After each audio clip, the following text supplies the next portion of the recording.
السلام علیکم ورحمۃ اللہ وبرکاتہ۔ السلام علیکم یا اہل القبور۔ اللہم صلی علی محمد وعلی آل محمد کما صلیت علی ابراہیم وعلی آل ابراہیم انک حمید مجید۔ اللہم بارک علی محمد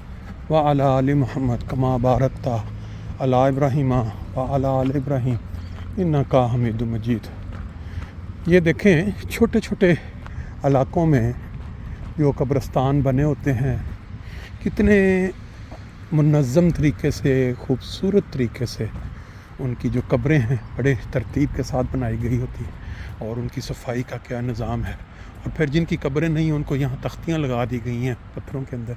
پرانے جو فوجی یا جس طرح، اور غالباً یہ ساتھ والا حصہ جو انہوں نے بنایا ہوا ہے نماز جنازہ کے لیے، اور جو لواحقین آتے ہیں وہ یہاں مل کے۔ ابھی چلتے ہیں اندر، دیکھتے ہیں۔ وہ جو آپ نے دیکھا اس سائڈ پہ، یہ تو کوئی مسجد جیسے مراکش یا ترکش، تو جو جنازہ ہے وہ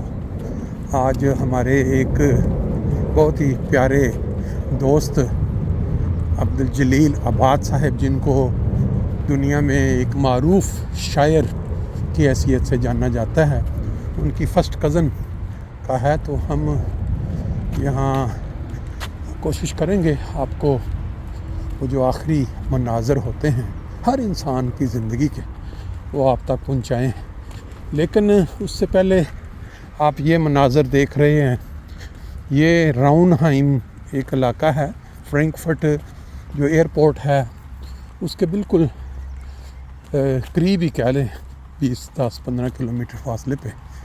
پہلی دفعہ آنے کا موقع ملا تو میں نے یہ سمجھا کہ چلیں، بہت سارے قبرستان پہلے میں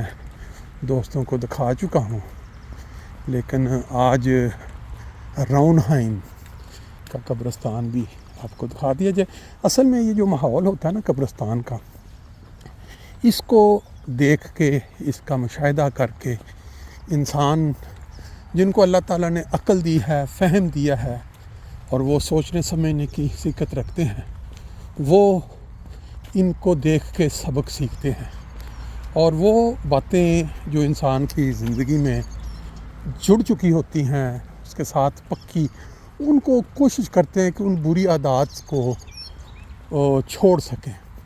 کیونکہ ایک دن ہم میں سے ہر کسی نے یہاں اس طرح کسی بھی جگہ زمین تو پر اللہ تعالیٰ کی ہے، کسی بھی ملک میں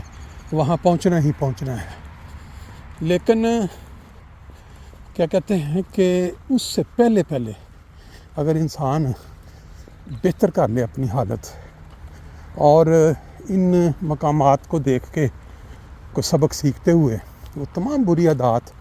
جس کا ذکر قرآن مجید میں بھی ملتا ہے، حدیث میں بھی ملتا ہے، عام معاشرے میں بھی ملتا ہے، ان کو ترک کر دے، تو شاید اللہ تعالیٰ کی طرف سے ان کا بخشش کا سامان ہو جائے۔